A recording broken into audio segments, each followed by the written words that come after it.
Mike, that was excellent, really. Very spine-chilling a little bit, but also some hope. And I'm also full of hope. I want to work with the Chinese. I want to thank the FPA and Noel Latif and also Ambassador Bloch for moderating this. It's a great honor to be in this great place, having such an important discussion. It's a pleasure. Before I share my views, which are going to be mostly on how we got to be here, as opposed to what's happening, in the Sea of Japan today. I'd love to answer that later, and Taiwan. I don't go into that in great deal in these comments. But before I do so, I just wanted to say that there may be some here who bristle at someone like me, offering suggestions on what the United States might or might not do. But I can reassure you that I'm speaking as an American citizen. Just like Fiona Hill, I have an accent, but not as good as her Durham accent, right? Secondly, my position is that we need to have greater, bolder, deeper cooperation as a way to reverse the drift towards walking into conflict with China. But I wish to stress that based on my decades of working in China, I have no love for the party state, the Chinese party state, and believe we need to be vigilant about China's actions and not put undue trust in the words of the leaders, China's leaders. So there are two little caveats. Much of the discussion is about the China threat, right? So I'm going to pose the question, is there a threat? And if so, what is that threat?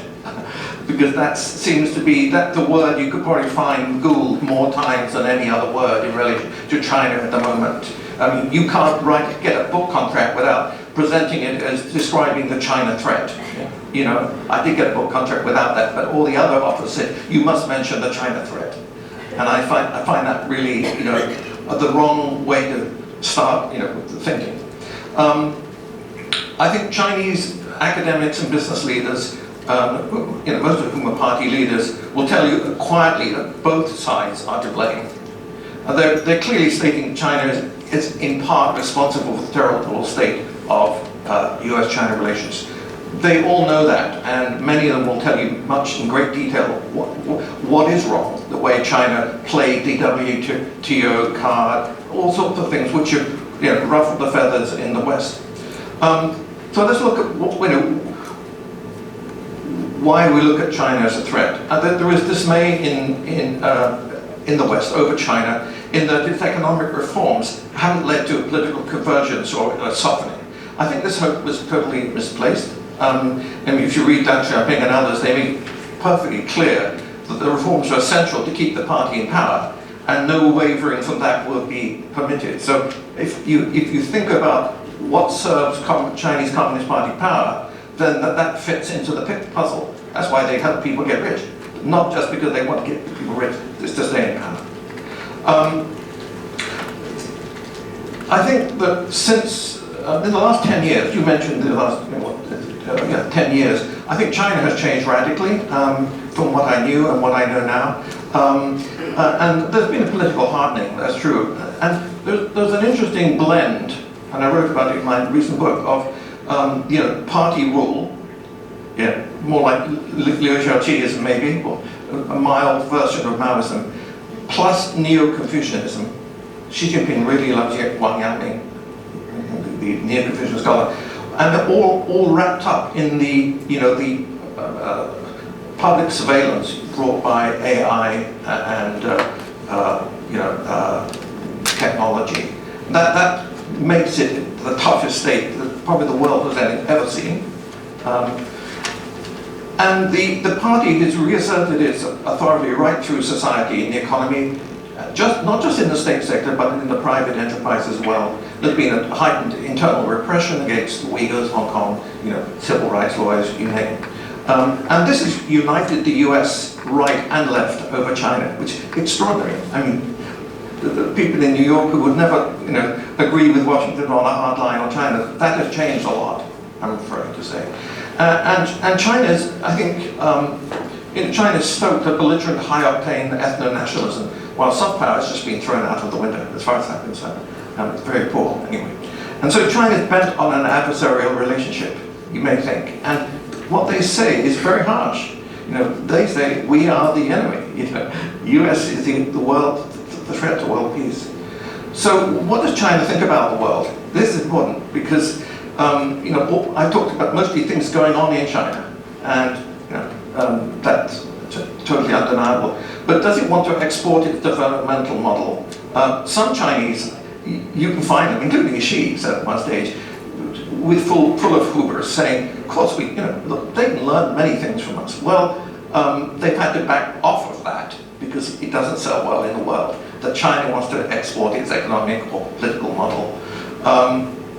And what is the Belton Road Initiative? My findings are that it is essentially a commercial and industrial play, utilizing skills developed during China's industrialization, building the infrastructure. It's absolutely true that Chinese political and cultural resources are used to shoehorn those investments into Africa and elsewhere, but at core it remains an economic construct. The Chinese military, with some exceptions, we know that there are eight bases in military bases in Djibouti, one of them being Chinese, but mostly China does not export its military. It got into great trouble in Sudan when there was a civil war. It had spent a huge amount of money getting its people out. So it's not yet classic imperialism, in my view. And then there's Xi's global security initiative, the Chang'e. Again, the Chang'e initiative, which really it's just a proposal. They're using the word initiative when it's a much softer word. Proposal could be used. But it doesn't have any real content yet, maybe Nicaragua. So I think it's a very soft thing and nothing of great consequence. It is true that China is dominating South China Sea and drawing the noose closer on Taiwan. And there are concerns over the South Pacific. And China is muscling in all over the place. But is it really a massive military threat around the world? To your point, I agree it's a massive threat to Taiwan. And then where's China today? Closing out a bit. Its political governance is really flawed, and it's out of kilter with the needs of the modern economy, the knowledge economy.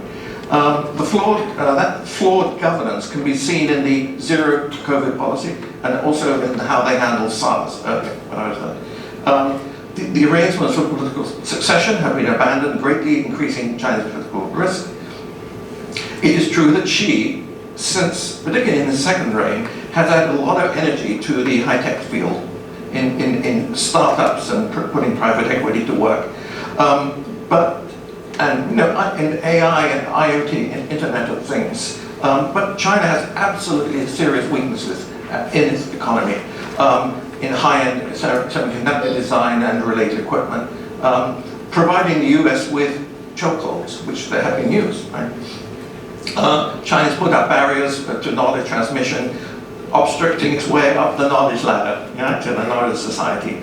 And in many ways, China is, with these legacy institutions, and it's something of an underperformer. You may think that's strange, but it is, and it has been all along. It could be much, much bigger.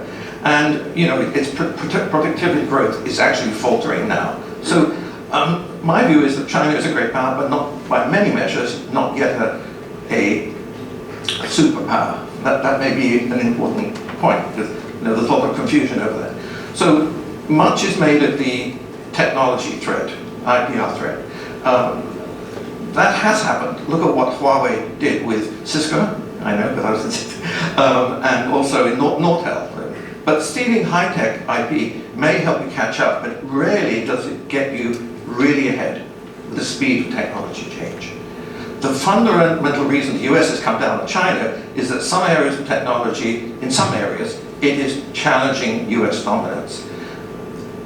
This hasn't happened since the Second World War and has created a psychological trauma within the US. There's no doubt. So the full wrath has been put on Huawei, and Huawei is indeed highly linked to the Chinese party state. They should stop messing around on that. Huawei should just admit it.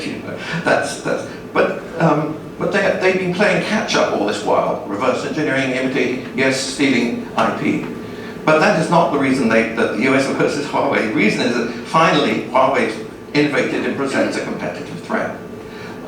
We asked China to be a responsible stakeholder. That's a very important word. And that's exactly what Huawei did in a strange way. Not when it was stealing, but more recently. It participated in the global supply chain to an extent that it really shouldn't have. It didn't have its own operating system, now building one. It relied on Android. The government protested, you must be, it's going to be fine. Well, that was a mistake. They also developed their own 5G standards and took them to the ITU and other agencies and got them made, and with the international agencies, developed a global standard. Way back 15 years ago, China tried to develop a 3G standard of its own and totally failed, to try and obstruct other people. So this is a different way of. So I think we have to be very cautious about letting an autocratic state like China build our networks. But beyond that, I think we shouldn't be launching a wholesale attack on Huawei as a firm, including the maker of handsets. I think the attack is part of a broader goal of, to your point, of return to containment, a goal of slowing, disabling, and containing China's rise. And some date back to the Obama's pivot to Asia. I don't know if you agree, but it made that trend which Trump continued. And I think it's a very dangerous game, and it's misguided danger and won't succeed. China will simply work harder to be self-reliant. So I'm deeply concerned about the notion of decoupling from the USA. I'm deeply concerned about the concept of decoupling being inevitable or even desirable. I think large portions of the US industry and commerce share my concern. I know they talk to me all the time. Looking at the long term, I strongly oppose a view of the world which foresees two camps defined by technology rivalry between the US and China. That would be a precursor to kinetic warfare. I'm not old enough to remember the pre-First World War, but I do know there was a rush to war by Britain and Germany. So my message to the US government is invest to compete, don't demonize Huawei, which may be a little controversial, but I'm going to say it. But we need to go beyond just competition. We need more cooperation. If we focus just on competition, we may well slip towards adversarial relations. Remember, Lincoln said adversarial, competitive, cooperation, those three buckets. I don't hear much about Kerry's energy stuff or anything much at the moment. Do you hear anything? I don't. That's why we need to find ways to cooperate with China, green technology, biotech, medical diagnostics, thorium reactors. We should revive the strategic economic dialogue that I actually participated in 15 years ago. So while we need to be vigilant, I think we need to encourage the world to permit China to take its full and legitimate place in the global economy. The alternative is just too risky and unacceptable. To achieve this, it would require a rejection of rampant exceptionalism on both sides. This is a horror story as an American, on both sides. But it also requires the US to come to terms with and accept challenges to its absolute global hegemony.